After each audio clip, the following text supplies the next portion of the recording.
artificial intelligence will completely transform our world.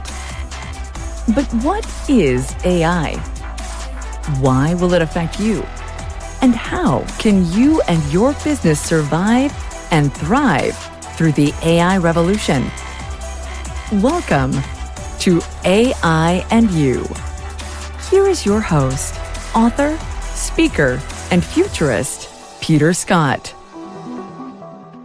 Hi, welcome to episode 192. Today, I'm going to talk about the evolution of conversation and public perception of existential risk around AI. I'm going to use as a starting point my 2017 book, Crisis of Control: How Artificial Superintelligences May Destroy or Save the Human Race. Of course, there was an existential threat debate long before that. I didn't invent it. I'm just going to visit some of the things that I said in there and see how much public perception and narrative has changed since then with respect to a few specific notations and speculate on where it might be going. I thought I was going out on quite a limb at the time in giving such a sensationalist subtitle to the book. And, truth be told, I was trying to grab some more eyeballs for precisely that reason. But it was also true that, at that time, taking such a stance would expose one to ridicule from most of the technological community. And I certainly wasn't going to attract more kudos from the technological community by opening and closing with fictional chapters set in the future. But this book, like my most recent one, is written for as broad an audience as possible and not exclusively technologists. If you're listening to this podcast, and it seems that you are, then you are the target audience for those books. Now, in retrospect, it didn't hurt that the fictional chapter near the beginning described a world plagued, in the literal sense, by a global pandemic evolving through multiple strains, while there were artificial intelligences that could hold lifelike conversations with you and also write software to order. Sound familiar? And I was exercising what I thought was some literary license in setting that in the year 2027. I suppose it just goes to illustrate the truth of the saying, which is actually a law attributed to Roy Amara, that we overestimate what will happen in the next 2 years, but underestimate what will happen in the next 10. Now, in the context of the book, those viruses would have been man-made, although that was never spelled out in the fictional chapter, but that was what I was thinking about because a secondary theme of the book is the threat that we face from synthetic biology, the increasing ease with which people can create pathogens using technology such as DNA synthesizers and CRISPR. So that was certainly the origin that I had in mind for the viruses that I was writing about in that opening chapter. But on paper, at least, it does make me look somewhat more prescient than I had anticipated. The book ends with another fictional chapter set a further 10 years in the future, painting the rosiest of all possible outcomes of our co-evolution with advanced artificial intelligence. The message of the book was that while AI could pose an existential threat of its own, if we learned to master it and evolved ethically and morally to use it responsibly, it could end up saving us from the threat of lethal bioengineered pandemics. So the book does develop some of my first thinking and research about the existential threat, which was very unfamiliar to nearly everyone at the time the book came out, and my goal was to make it more understandable and useful to as wide a population as possible. Like many other people, my thinking was heavily influenced by Nick Bostrom's 2014 book, Superintelligence. That is a seminal work on the existential risk question, held with some reverence in the minds and hearts of many in the community. It's important to note that Nick is a philosopher, not a computer scientist. He did not say, here's how we're going to get artificial superintelligence, or when that's going to happen, or even if it was likely to happen. He was simply doing philosophical thought experiments about what would happen if we did have computers that were many times more generally intelligent than we are. And as you might imagine from what has ensued, he found that things do not look like they would work out very well for us. Now, Bostrom's book received rapt attention from many quarters, notably including Elon Musk, who appears to have based a lot of his professional goals around it. Of course, Bostrom said nothing about any time frame in which we might be concerned about this technology actually developing, and as I concluded in my book, we don't know. And 7 years later, we still don't know. But the estimates that people are making are certainly a lot closer in time now than they used to be. The proportion of researchers surveyed who think that it will never happen, or that it is hundreds of years in the future, has dwindled considerably. On the other hand, in 2017, there were some people saying that it would happen in 5 years, and obviously that hasn't happened.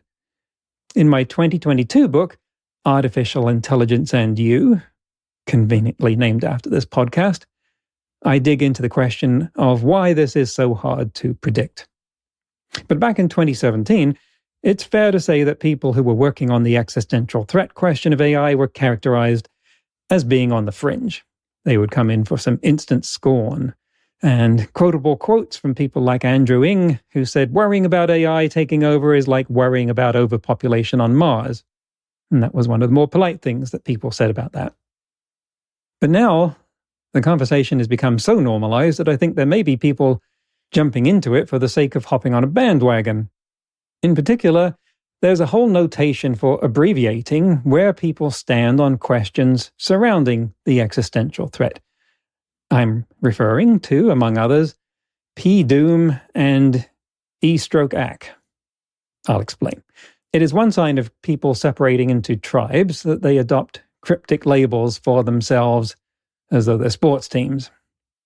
On one hand, these can be useful because you can use such a label in lieu of a lot of words. On the other hand, they push people into buckets and can force them into aligning themselves with camps that they don't completely believe in. So what does that letter salad mean? E-Ac, which I'll just say is EAC from now on, is short for effective acceleration. And that is the viewpoint that any harm from progress in technology is unlikely and outweighed by its benefit, and therefore we should go ahead with developing advanced technology as fast as possible. In particular, that would mean developing artificial general intelligence as quickly as possible. And the number of organizations who have that as an explicit goal has absolutely mushroomed. In 2017, I think DeepMind was the only company explicitly saying that, and it was on their homepage, that AGI was their goal. Now there are so many people saying it, it's practically a necessary line item on a Silicon Valley startup venture capital proposal.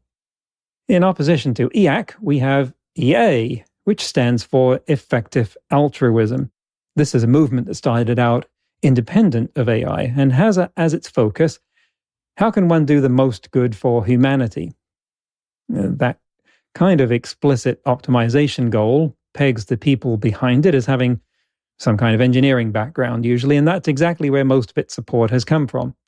If you look at, for instance, what Bill Gates has done in the Bill and Melinda Gates Foundation work, such as focusing on clean water supplies and providing vaccinations and eradicating mosquitoes throughout the third world, you can see that focus at work of let's maximize the number of lives that we can save.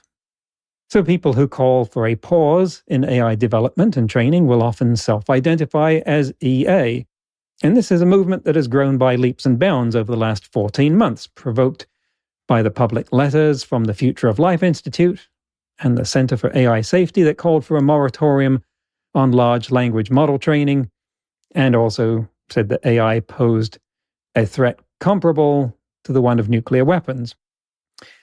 Certainly, you could argue that the letters were naive in hoping that there would be any effect, and we've seen no evidence that model training paused. But on the other hand, GPT-5 did not come out in the next 6 months. So there's that. On the other hand, GPT-5 is now in development, as Sam Altman told the Financial Times last November, and rumors are that it will be out later this year. You can see the conflict between EAC and EA in OpenAI versus Elon Musk. OpenAI was founded as an EA nonprofit chartered to make AI safe, or to make safe AI, through open sourcing code so that it was developed ethically under the spotlight of public scrutiny. That's why it's named OpenAI, so they would open source it. Musk gave them $100 million to pursue that goal, But then he left the board and stopped funding them at a time they were incurring huge expenses in training models. So OpenAI created a for-profit arm that could charge fees that would fund those expenses. But now their code would no longer be open-sourced. Musk said that he was leaving due to conflict of interest with Tesla's AI development, but some insiders dispute this. And then OpenAI hit the jackpot with ChatGPT and got $10 billion from Microsoft. Another prominent member of the EA camp is Geoffrey Hinton, who's often known as the godfather of deep learning, and really developed the field through a whole AI winter and has enormous standing in the community. He left his position with Google last year so he could talk about the dangers of AI without being beholden to an employer that was developing large amounts of it. Now, there's one way in which the EA and EAC camps might agree on the same course of action. It's a long shot, but see if it makes some sense to you. I heard it first some years ago on the now discontinued Concerning AI podcast, and the argument is that in order to make AGI safe, we should develop it as fast as possible. Now, if that sounds crazy, as it did to me to begin with, keep listening. A big fear about AGI, human-level intelligence, right, is that it will develop rapidly into ASI, artificial superintelligence, which will be far more intelligent than humans and we will be at its mercy, etc., etc. That rapid evolution is called the hard takeoff in X-risk circles, X-risk being what they call existential risk in existential risk circles, and they expect it would happen through recursive self-improvement, where the AI trains itself to get better at improving its own code. You can see how that might go. Well, we already have a handle on how to do that kind of coding, so the tall tentpole here is developing AGI itself, general intelligence. So why would you want to do that as quickly as possible? Because we should assume that the development of AGI is inevitable, that so many people want it, and it will eventually be so easy to develop that it's going to happen no matter what.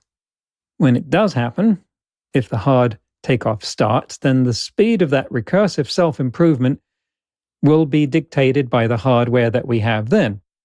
And of course, hardware speed evolves and increases exponentially according to Moore's law and its successors.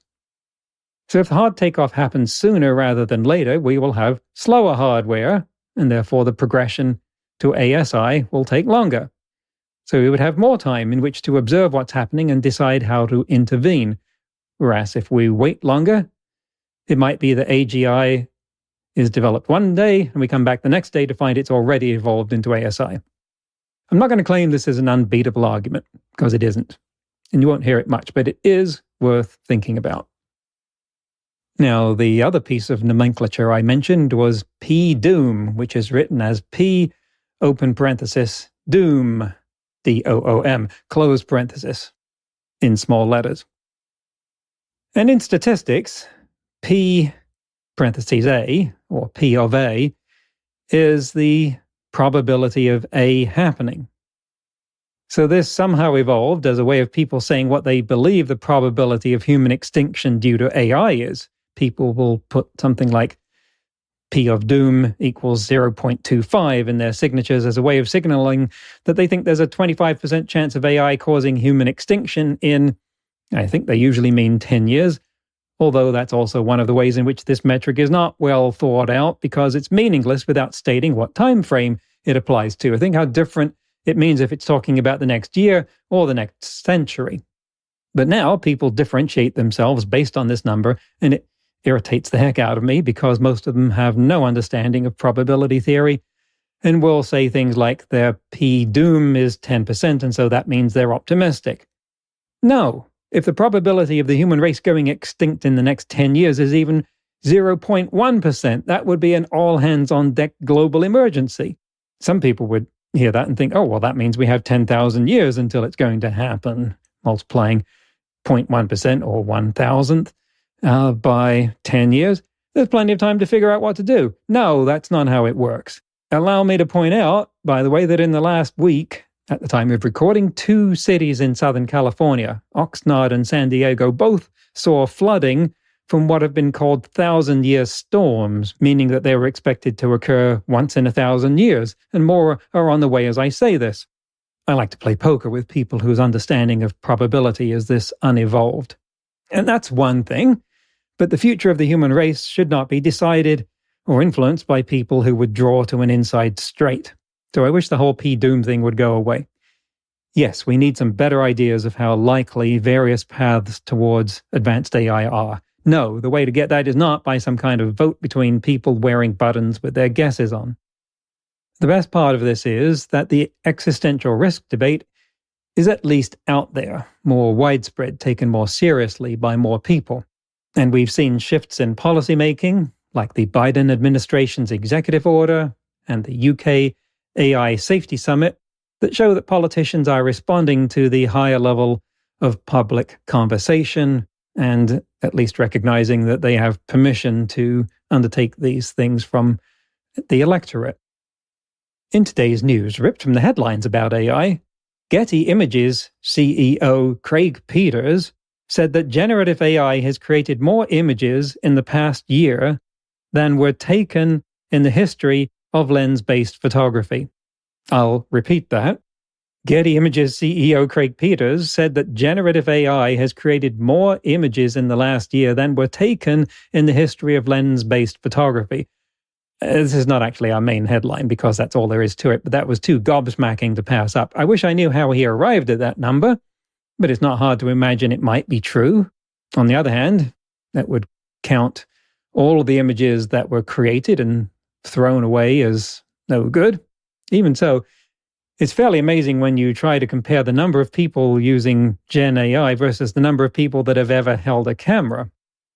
Our main headline today is research from Meta, yes, that Meta, that shows that using magnetoencephalography, had to practice that one a bit, we'll call it MEG going forward, AI can, well, read your mind.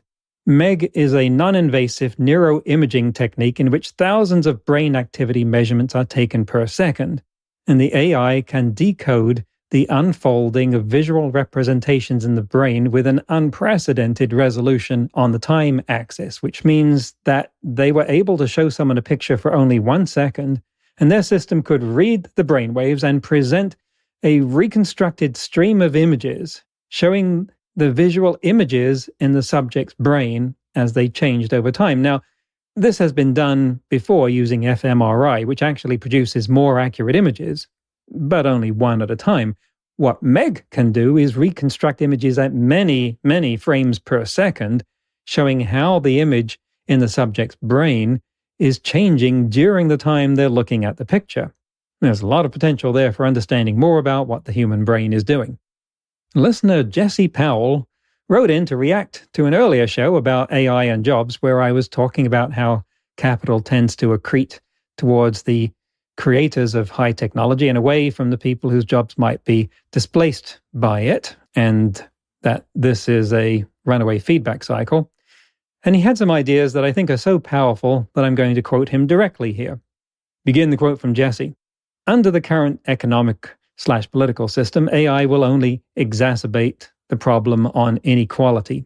The only solution, in my opinion, is to take the monetary system out of the hands of humans altogether. The only path to a functioning, robust, universal basic income is to deploy a national, regional, or global digital currency on blockchain, in which digital money is continually automatically redistributed with each block round. Every account holding currency would be subject to a small tax every 3 seconds or 5 or 10, whatever the block time, the sum total of which would accrue to a general account and then be distributed to all account owners equally. This would automatically inhibit the dominance of finance and rent-seeking economic forces and shift the economy towards more productive and human-centered efforts. The per-block tax rate would be a tiny fraction of a percent, but would add up over the course of a year to a 20% tax rate, or 30% or 40%, depending on which models show the best utility. This approach sidesteps the difficulties of collecting taxes from AI firms and also obviates the need to constantly update the UBI payout due to inflation legislatively. Also, if we move to a fully digital monetary system where all transactions are logged by a blockchain, it becomes much easier to root out fraud, illegal activities, automatically assign things like carbon and material footprint, taxes, etc. Privacy can be secured by cryptographically hiding identity, such that AI can continually scan the blockchain for financial irregularities and compliance, but identity cannot be unlocked until there is probable cause and a court order. So that's the end of the quote from Jesse Powell there, our listener. That's a radical idea. At odds with how we do things right now, if not all of capitalism. Yes, but it's very clear that only radical ideas are going to have a chance of doing any real good against the massive capital reflows in the wrong direction that are likely to result from the automation of AI. So we'd better start coming up with some radical ideas. I'm pessimistic about anything like this actually being done, but if it isn't, things will only get worse. Next week, my guest will be Rachel St. Clair, co-founder and CEO of Simuli, and researching how to create human-like, conscious, artificial general intelligence. That's next week on AI and You. Until then, remember, no matter how much computers learn how to do, it's how we come together as humans that matters. That's all for this episode of AI and You. Please leave a rating and comment and share with your friends.